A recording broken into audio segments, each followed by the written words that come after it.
Fawaz Gerges is the author of Making the Arab World and a professor of international relations at the London School of Economics. He joins me now from London. You know, some have called this potentially one of the most destabilizing things that could have happened in the Middle East in several years. And you better than anyone know, boy, that is saying something. Why? Why could it be so potentially destabilizing?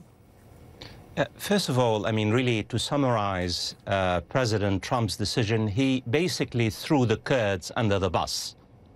Not only, I mean, remember, the Kurds have been fighting, the Syrian Democratic Forces have been fighting for 4 years with the American forces against ISIS and other extremists. They lost several thousand men. They shed blood in the area. I think we try very hard to make sense of Donald Trump's decision. Could it be that he is chaotic? Could it be that he's temperamental? Could it be that he's incoherent? Could it be that he does not really give a damn about any strategic considerations? The big point about really what the decision does, it delivers a blow to American credibility. Who can trust the United States now? Can the Kurds or the Saudis or even the Israelis? I think what the decision says is that what President Trump wants all along is to get rid of Syria, to get out of Syria, and finally he got it. He vetoed the judgment of the American Military Central Command. He vetoed the judgment of most of his advisors. So now what you have is that Russia owns Syria, and no one knows the extent of the violence basically, and the confrontation between Turkey on the one hand and the Kurds on the other hand, and you have ISIS in between. ISIS is positioning itself for a comeback, and my take on it is that ISIS will be the main beneficiary of any major all-out confrontation between Turkey and the Kurds if this confrontation takes place. And that is certainly advice that the president would have been given. He would have known that reality. So I ask you, how did President Erdogan convince Donald Trump to do this? What do you think he dangled in front of him? You know, what we need to understand, Paula, is that this is not the first time that President Trump has made a decision to pull out of Syria. This is the third or the fourth time.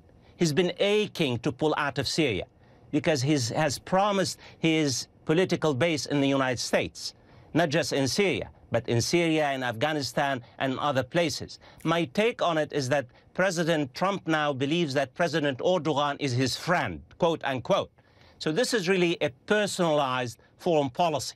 He believes that his relationship with President Erdogan is much more important than America's relation with the Kurds. I mean, he was given a choice between Turkey and the Kurds. He has decided to choose Turkey. But the reality is that he has not taken the broader strategic considerations into account. And I think this is why most of the American military generals and the security establishment dreads the consequences and the implications of this particular decision.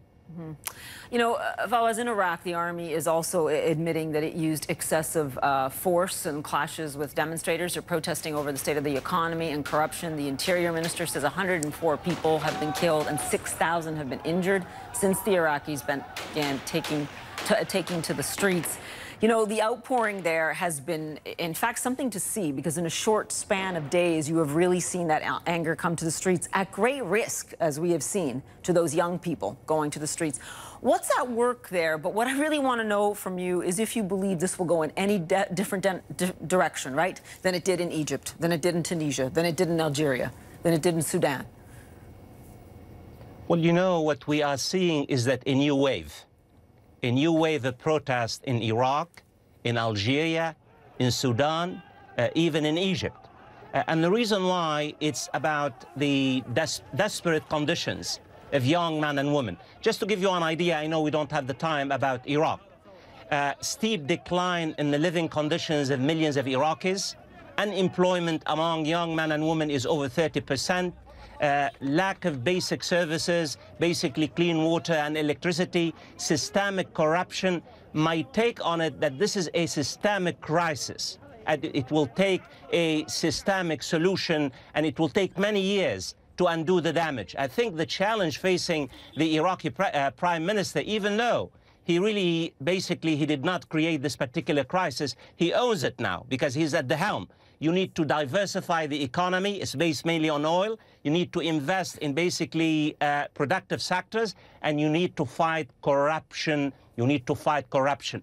Paula, more than $400 billion have been siphoned off by politicians in Iraq since the US-led invasion and occupation of Iraq. It's one of the most corrupt countries in the world, probably number 12 in the world.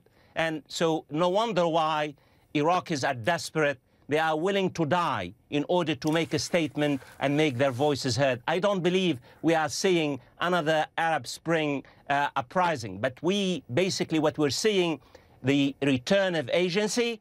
People are willing to really stand up and basically in order to reclaim their countries and have a dignified life. Yeah, in a country that has the resources to do better, and its young people now massively unemployed are expecting better. Fawaz, thanks so much. Really appreciate your insights tonight.